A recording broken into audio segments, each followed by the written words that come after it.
பண்ணுறதுக்கு கொஞ்சமாக வந்து ஒரு பாத்திரத்தில் பால் எடுத்துக்கேன். இதில் வந்து நம்ம தங்க நகையெல்லாம் வந்து பார்த்திங்கன்னா ரொம்ப பழசான மாதிரி இருக்கும் இல்லையா, டல்லான மாதிரி. அந்த நகையை வந்து க்ளீன் பண்ணுறதுக்கு இந்த மெத்தடை ஃபாலோ பண்ணிக்கோங்க. அந்த பவுலில் வந்து அந்த நகைகளை போட்டுட்டு அது கூட கொஞ்சமாக வந்து மஞ்சத்தூள், அதுக்கப்புறம் டிஷ்வாஷ் லிக்விட், எந்த லிக்விடாக இருந்தாலும் பரவாயில்ல, அதை வந்து சேர்த்துக்கோங்க. இப்போ இதெல்லாத்தையும் சேர்த்துட்டு ஒரு அரை ஹவர் வந்து அதை அப்படியே வந்து ஊற விட்டுருங்க.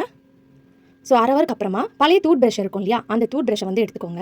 எடுத்துட்டு நம்ம இந்த மாதிரி நல்லா வந்து ஸ்க்ரப் பண்ணி விட்டுக்க போகிறோம். இன்னும் இந்த மாதிரி நம்ம கையில் போடுற மோதிரத்துலலாம் வந்து பார்த்திங்கன்னா நம்ம டெய்லி வந்து யூஸ் பண்ணுறதுனால அதுக்குள்ளே வந்து அழுக்கெல்லாம் வந்து பார்த்திங்கன்னா போய் பூந்துக்கும். இந்த மாதிரி நீங்கள் ப்ரஷ் வச்சு க்ளீன் பண்ணும்போது அதுவும் வந்து பார்த்திங்கன்னா உங்களுக்கு க்ளீனாக வந்து ரிமூவ் ஆயிரும். ஸோ இந்த ரிங்கில் வந்து பாருங்கள், உள்ளே வந்து அவ்வளோ அழுக்கு வந்து பூந்துருக்கு. ஏன்னா இந்த டிசைன் வந்து லீஃப் டிசைனில் இருக்கனால அந்த கேப்லலாம் வந்து பார்த்திங்கன்னா உங்களுக்கு அழுக்கு வந்து பூந்துக்கும். நம்ம ரைட் கையிலலாம் போட்டிருந்தோம்னா நம்ம சாப்பிடும்போது அது நம்ம வயிற்றுக்குள்ளேயும் வந்து பார்த்திங்கன்னா போகும். ஸோ அந்த மாதிரி இல்லாமல் இருக்கிறதுக்கு இந்த மாதிரி நம்ம க்ளீன் பண்ணிட்டா நம்ம ஹைஜீனிக்காகவும் இருக்கும். அது மட்டும் இல்லாமல் உங்களுக்கு பழசா டல்லாக இருக்குது நகை அப்படின்னா இந்த மெத்தடில் நீங்கள் க்ளீன் பண்ணும்போது நல்லா புதுசு மாதிரி மாறிடும். இதுக்கு வந்து நீங்கள் கடையிலலாம் கொடுத்து பாலிஷ் போடணுன்ற அவசியமே கிடையாது.